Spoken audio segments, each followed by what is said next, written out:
Hello, this is Raziel Cohen with ndftraining.com, and today we're going to be looking at the BRN-180 Sport upper as well as the KE arms lower.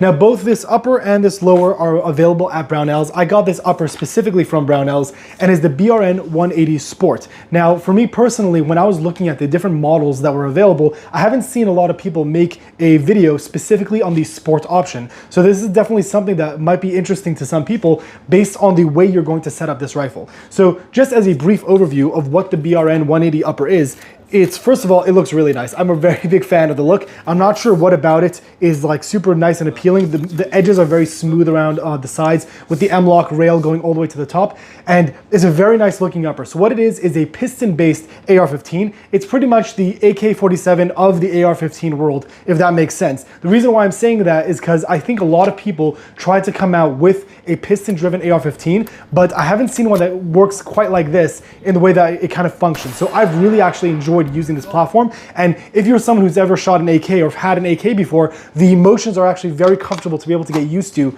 be able to run this upper. So this is their 16-inch variant, and it does have gas settings that you're able to choose from based on if you want to be able to run it suppressed or if you want to run it without that. And on the top, it comes with the original style flash hider. I'm not going to go too much into detail in regards to the history of this platform because there definitely is that. A lot of people have spoken about that before, but I want to kind of just bring this gun as a practical use style rifle. Is this something you might want to be able to get to be able to run? A part of the reason why this upper was very appealing to me is I like the fact that you're able to kind of run just like an AK, cheaper ammunition. So the ammunition I was able to get for this setup was very, very cheap, and I've had issues with the primers on that rifle before. So in the footage you're going to see running through this video, there's definitely going to be a lot of times of me tapping and racking. That's all constituting to the ammunition itself, not to the upper. When I ran clean ammunition and proper ammunition, it worked fine, but the idea is just like an AK where you can run kind of dirty ammo and it's easier to clean and easier to maintain, this definitely falls into that category, at least for me, to be able to run.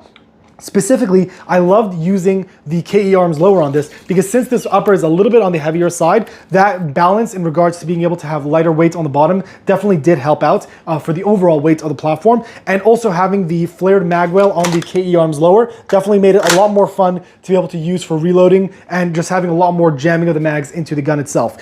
So what the difference is between the Sport and the regular models is mainly going to be about the charging handle and the area over here. What it is that instead of the vertical alignment of the charging handle, this is more of a horizontal alignment, so it points straight out. The reason why that's important is that if you're going to run a scope or some kind of optic where there's going to be mounts protruding off that side, the vertical option might get locked up on there and cause malfunctions on the firearm, which would obviously not be ideal. So having a directly pointed out option makes it that it cycles a little bit smoother without the worry of that being a problem. The other difference is going to be that the ejection port area doesn't have a dust cover. So I'll actually roll in a clip right now where you'll see that you could actually see the trigger dropping and impacting the round from where that is. And that kind of shows you that it's going to be exposed. So if you're going to be someone who's running and gunning in the dirt, in the mud, that might be something to look out for as a risk for there being a malfunction. I did not have any malfunctions in regards to that area over there, but I also didn't run it hard enough where I'd be able to test that out. But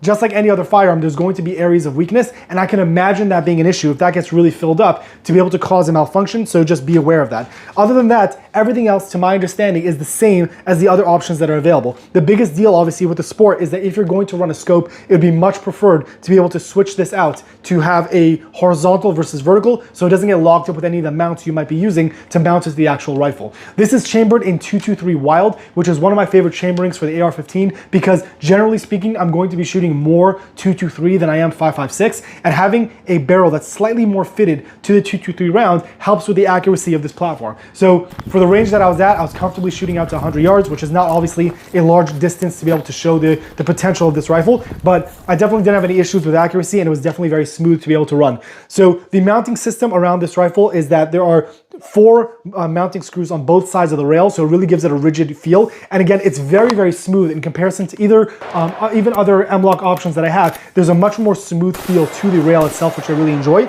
And being able to shoot that was very enjoyable without even adding any vertical or angled grips of any kind.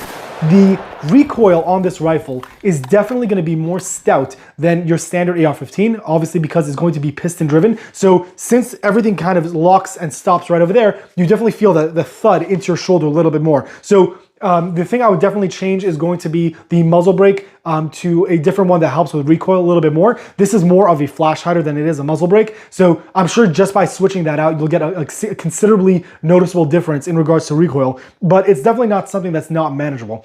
One thing I was not sure about was how quickly I'd pick up the controls. Since I'm definitely an AR-15 guy, what does that do in regards to being able to rack the gun? I noticed for myself that even in the first shots that I took this, and again, I was using cheap ammunition, so I had issues with the primers, I was very quickly able to get used to kind of racking that gun in the more AK style option. I didn't want to rack it this way just because I felt when I racked it in this direction, I lost control of the bottom in regards to stability, as well as also going this way doesn't mean I interfere with the optic of any kind. So if I had a optic that was higher, this is like a 193, but this would probably impede the way I rack it as it stops against my hand right over there. So for me, going around this way was a little bit more smooth. So being able to do that again it was very easy to me, and I was able to pick it up very quickly. And the cool part about this upper is that since it fits on a standard AR-15 lower, then all the other mechanics and all the other controls are exactly the same. So for most of us, when you're going to load a magazine into the gun, you're going to rack it the conventional way on an AR-15, but then really everything else is going to be the same, where this does have last round hold open for the bolt. So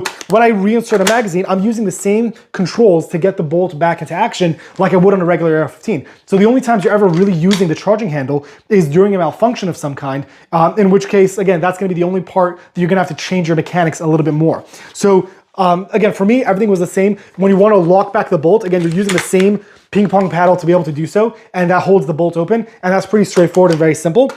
And then again, all the controls are pretty much exactly the same in regards to the platform of the AR-15. The only time that it matters is with the charging handle. Now, something I saw another YouTuber speak about is when he set up or had a double feed malfunction of the gun, it was extremely difficult for him to clear out based on the charging handle. So I set it up myself, and I'm going to roll in the footage right now. But for me personally, I didn't really see an issue. Again, I didn't have enough of these malfunctions or use so many rounds to the point that I'd be able to really test this gun to failure. But in my very limited experience so far, clearing a double feed malfunction was pretty much exactly the same in regards to being able to set it up and to be able to release it. So I haven't really had that issue.